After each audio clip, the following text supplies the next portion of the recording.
Welcome everyone. I'm launching this session on the schematic overview of the Bhagavad Gita. Uh, the the goal for this whole series is going to be to get a very good understanding of the Bhagavad Gita in a in a simplified form, without necessarily losing any detail or losing any essence. And I try to make the whole flow in a schematic fashion so that it's not text heavy, but you are more going through the journey of the Bhagavad Gita through pictures mostly. Okay, that's what I was aiming for. So Bhagavad Gita, as the name suggests, do you know what Bhagavad Gita means literally? Bhagavad Gita, Book of Truth. book of truth. Okay, close. Any other guess? God Himself. God Himself. Okay. So Bhagavad means of God, as you pointed out correctly, and Gita means song. So Bhagavad Gita is literally translated as the song of God. It's a very unique literature because there is no literature we find in humankind where God Himself is directly speaking, you know. And the setup of the Bhagavad Gita is even more intriguing because it is spoken in the middle of a very challenging circumstance of life. It's not like this kind of thing where the speaker is coming and sitting with a goal of giving a lecture, But Bhagavad Gita goes in a podcast style in one sense, but podcast style in a very heavy sort of situation in the middle of a battlefield. Now, the message of the Bhagavad Gita is not at all religious. The message of the Bhagavad Gita is oriented towards self-development. So we can say Bhagavad Gita is, in one sense, one of the greatest wisdom texts for self-development. So if we care about investing in ourselves, then from my perspective, Bhagavad Gita is the first book that we should look into before we go into all these other literatures that are available in plenty, right? Like 7 Habits of highly successful people, for example, right? Because you will find that the concepts that are expressed in those books, they are in one sense derivable from the concepts that are already presented in the Bhagavad Gita. It's a very core literature. So now let's get into a little bit of understanding of the overall Bhagavad Gita itself. So you can see this is the most common image that is given of the Bhagavad Gita because here we find the hero of the battle, who is Arjuna, right? Who is trying to draw his arrow to shoot, right? So he's the hero. And the chariot driver is Krishna, whom we understand to be God, right? So when we say song of God, it's essentially song of Krishna because Krishna is the one who is speaking to Arjuna. Now, in our life, it is important to reflect on how is Bhagavad Gita relevant, right? Bhagavad Gita was spoken at the time when the chariots, people were riding in chariots and the fights are happening with bows and arrows. It looks pretty prehistoric, right? How is it contextual in the modern times? So we can realize that actually the struggle that Arjuna is going through is not much different from our struggle. Everyone in this world is going through their own struggle of life, is it not? You can just close your eyes and just meditate. You will be able to see already there are 10 things that are jumping, isn't it? Is it not? That right now I need to take care of this, I need to take care of that. That is really bothering me. Is it not true? Am I just speaking? Okay, so it's important for us to recognize that every day we go through this kind of situation. You can say crossroads of life. And we have to go and choose between whether to quit or fight. Just like Arjuna on the battlefield, he is on the verge of quitting. Now, why is Arjuna on the verge of quitting. Now, it has already been decided that that battle is a battle of justice. On the other side are the members who have done a lot of harm. They have even tried to take the lives of the Pandavas. The Arjuna is a member of the 5 brothers, right? Known as the Pandavas. So they have acted in many nefarious ways, and therefore it came to a point where it was inevitable. The battle was inevitable. And therefore, it is a known fact that Arjuna was fighting on the good side. And it was already settled that those who are assembled on the battlefield on the other side, they are dangerous for the society in one sense. If the ruling members were to come from that side, there will be havoc, and there has to be some change of ruler through this battle. So the difficulty that Arjuna is facing is that those who are on the other sides, they are not just enemies, but they are his own family members, they are his own teachers. So those with whom he has grown up with. So there is a lot of attachment that is there within his heart. And that is the dilemma for Arjuna. That on one hand, I have to go through this massacre of my kith and kin at the expense of what? What am I going to get out of this? You understand?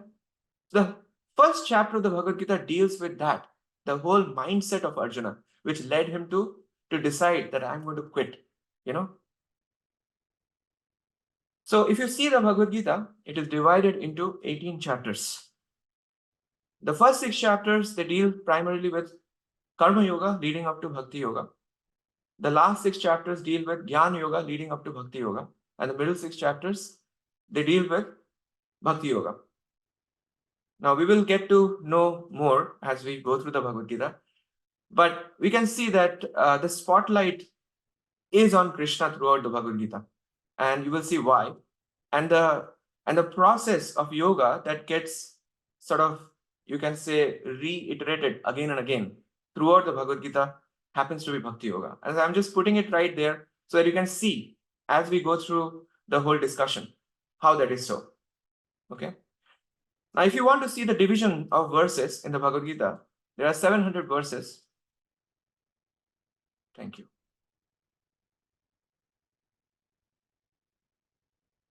There are 700 verses in the Bhagavad Gita. Lord Krishna speaks 574 of them. Arjuna speaks 84, and Sanjaya speaks 41, and Dhritarashtra speaks 1. Now, very interestingly, Bhagavad Gita starts with whom? Dhritarashtra. And Dhritarashtra is actually more like a villain. So the Bhagavad Gita starts with somebody who is representing the evil side, because primarily the sons of Dhritarashtra who created a lot of trouble. They are known as the Kauravas, the 100 sons of Dhritarashtra. Correct? And the word Dhritarashtra itself, if you divide Dhritarashtra, Dhrita means one who is holding on to. Rashtra means his own land. So he's grabbing onto. He just cannot, leave that. So he's under the grip of tremendous attachment. So in the first chapter of the Bhagavad Gita, 3 persons are in a disturbed condition. You know who those 3 persons are?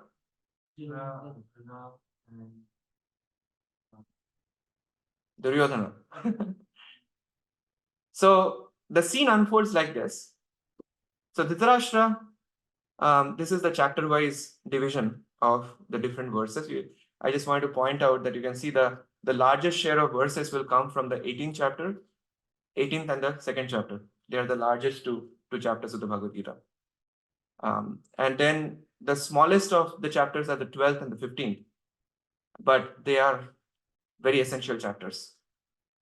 Okay. So before we go into that, so the Bhagavad Gita begins with Dhritarashtra seated with his minister Sanjaya, right? So there, the sons of Dhritarashtra, the Kauravas and the Pandavas, they are assembled, right, on the battlefield. And here is Dhritarashtra sitting in his chambers with Sanjaya. But Sanjaya has got this special power from his spiritual master, who is Vyasadeva. so that he has this remote vision without any technology. He has the remote vision. He can see the details that are going on in the battlefield. And verbatim, he is describing to Dhritarashtra what's going on. So that's what the role that is played by Sanjaya. So Dhritarashtra is asking Sanjaya that Dharma Kshetre Kurukshetre Samaveta Yuyutsava Mamaka Pandavaschaiva Kim Akurvata Sanjaya. That after my sons and the sons of Pandu, they assembled on the battlefield, what did they do? That's how the Bhagavad Gita begins. And then Sanjaya paints the picture that Duryodhan, he saw. Duryodhan is the eldest son of Dhritarashtra. He is the greatest villain in one sense. So he saw that he was expecting that just 5 brothers, they are going to come, the matter will be settled very soon. But he saw there were 11 divisions of army, Akshamini divisions of army that were there on his side and about 7 divisions on the other side.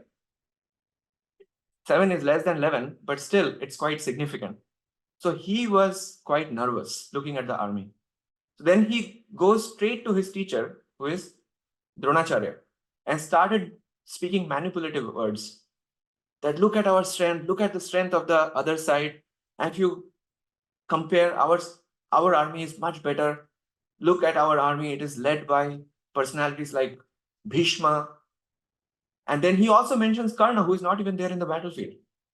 Because Karna had taken a vow until Bhishma is killed, he's not even going to fight in the battle. So he names Karna because it kind of shows the weakness of his heart. And he tries to manipulate even his own teacher. So who is the third person who is totally disturbed? Duryodhana. So his father is disturbed, sitting in the assembly, Dhritarashtra, because he's really, really nervous because they are all assembled. He said, Dharma Kshetre. You see, the first word of the Bhagavad Gita is what? Dharma. You see that? First word, which means the Bhagavad Gita deals with the whole idea of what to do. Right? Dharma is all about what to do, how to do properly. Correct? So Dharma is the key subject. Now, the Kurukshetra, the place where the battle is happening, that's considered to be a place of Dharma, a place where justice is meant to rule. And that is why Dhritarashtra is nervous. He is thinking that, okay, if they are going to fight, I know that my sons were evil-minded, so they are probably going to lose. So with that mindset, he's asking the question from Sanjaya. So he is nervous, Duryodhana is nervous, and we will see what's happening with Arjuna. So Duryodhana is using these manipulative words, right, before his teacher. Arjuna is nervous because Arjuna is seeing that. So he asks Krishna, can you please take this chariot and place it in between the 2 armies so that I can have a close inspection of who has come to fight? And Krishna, just like an order carrier, he takes the chariot and places it in between the 2 armies. And Arjuna sees. And Krishna uses 4 words. What are the 4 words? Pashya etan kurun iti. Behold this army that is in front of you. Through those 4 words, Krishna induced bewilderment in Arjuna. And from that point onwards, Arjuna is just like us. He is ready to actually ask questions which are relevant for us. Throughout the Bhagavad Gita, Arjuna asks how many questions? 17 questions. 17 questions. And Krishna asks one question. Did you understand everything at the end? 18 questions. So Arjuna is going to ask Krishna. So that's why I say it's like a broadcast. Arjuna is going to ask a question, Krishna is going to respond. Arjuna will ask a follow-up question, Krishna is going to respond. And Arjuna says, I'm sorry, it doesn't fit my understanding. So it's going to be a beautiful conversation that's going to ensue as a result of his bewilderment. So Arjuna, after seeing who has come to fight, just by looking at them in a close proximity, he started feeling that, okay, I cannot fight this. And then he starts rationalizing. So if you think about the Bhagavad Gita deals with actually 5 subjects. The way to see is that Bhagavad Gita is dealing with, after all, us, the soul, right? The living entity, or Jiva. Bhagavad Gita deals with what is this world about, the world of matter, right? And then, of course, is there a controller? Who is the controller? So Bhagavad Gita deals with Ishvara, right? So it's Jiva, Prakriti, Ishvara, right? And the interaction between the soul and the matter is what is karma. The soul is trying to exploit matter. Matter in turn is trying to entangle the soul. And the dynamics of entanglement is what is referred to as karma. Understand? Karma means those activities which have got a commensurate reaction. That's all. So therefore, this interaction between soul and matter is what is karma. So karma is the fourth topic. And the fifth topic is the agency of time through which the controller is controlling the matter. So this is the overall setup. So these are the 5 subject matters of the Bhagavad Gita.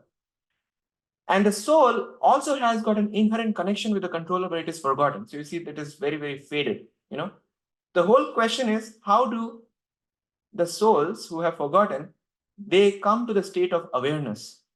And after they become aware, how they can align themselves. And then after alignment, how they can actually strengthen that connection. And guess what? These 3 things, awareness, alignment, and connection, is what is referred to as yoga. And what she was teaching, Ashtanga Yoga, it's like a building block to reach the highest stage, which is Samadhi, which is basically establishing that connection.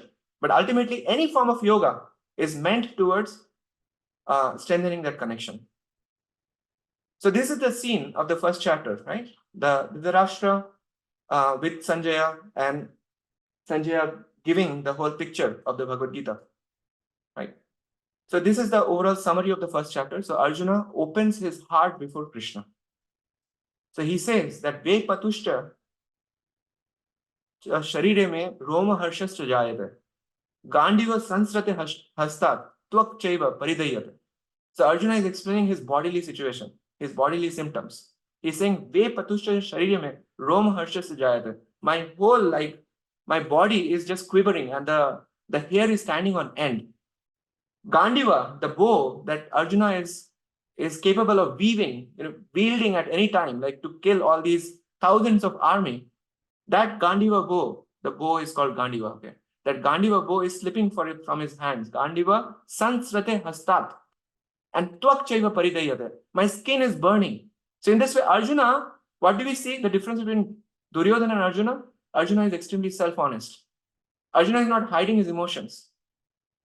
He is expressing openly to his teacher, who is Krishna. Not yet teacher. Krishna is just as a friend for Arjuna so far, but he is openly expressing that I am very, very nervous. What to do? This is the bodily condition that I am facing. So Arjuna opens his heart before Krishna, unlike Duryodhana. So this is the difference of character between Arjuna and Duryodhana. Duryodhana is extremely deceptive. He is trying to deceive his own teacher, Do we have to clap? So he's trying to deceive his own teacher, while Arjuna is openly expressing his situation before Krishna. So he is sharing the bodily symptoms that he is manifesting. Then he is lamenting over the material discomfort that he is going to face when those who are assembled on the battlefield, who are his near and dear, they are going to get killed. So whom is he going to share his happiness with? That's going to bring a lot of discomfort. And then he's saying that I fear that I might be committing a lot of sinful actions here, and because of which I may have to face a lot of reactions later, because I will be killing so many people. And then fourth thing he's expressing is that with the killing of so many elderly members, the traditions would get destroyed. And as the traditions that have been established for such a long period of time get destroyed, what's going to happen? Then that would lead to unwanted progeny. So he's analyzing the situation. These are the 5 reasons, actually 4 reasons that Krishna gives in first chapter, and the 5th reason he gives in the second chapter. The other 4 reasons Arjuna gives for not fighting. The first is the feeling of compassion towards the other side, who are his own near and dear. So this compassion is coming from the bodily platform. That's why he's experiencing these bodily symptoms. And then he's also thinking about his own happiness. Whom am I going to share this happiness with, even if I win? And then he's really fearful of sinful reactions. And he is analyzing the situation that it would lead to destruction of family traditions. So you can see that the first reason is more like expression of self-awareness or awareness of his lower self. The second is more of a selfish nature. He's thinking about his own pleasure. The third thing is thinking about the conflicting principles that are going on in his heart, the principle of actually committing sin. And the fourth is about conflicting values. So all of these are kind of the sum total of reasons that Arjuna gives and tells Krishna, sorry, I'm not going to fight. But overall, what Arjuna demonstrated is self-honesty and openness. It takes courage to express. So I have a reflection exercise for all of you from this. So you may like to take a picture or something, I don't know. So think of a time when, so this is, you can think into the past, future, as well as the recurrent events of your life. Think of a time when you went through a formidable challenge and reflect on how life has evolved since that time. Identify 3 positive things that come out of it. Because what happens is that when we are placed in between these perplexing situations, where our tendency is to quit, right?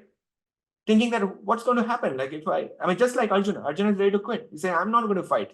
That's what happens at the end of the first chapter. Arjuna declares to Krishna, I'm not fighting. After giving all these rational arguments. So therefore, the first chapter is called Vishad Yoga. The yoga of lamentation. Arjuna lamenting over his own situations. Future, you can think of a challenge that you're facing right now and reflect on why you may be experiencing this and what lessons you may learn from it. Now, how would those lessons improve the quality of your life? And think of a recurring challenge, whether it's financial, emotional, or whatever. And could there be a lesson in store that you may fail to learn? So this is kind of a self-reflection exercise you can go through. And I like to say that the most important thing in your life is your GPA. Of course, not grade point average.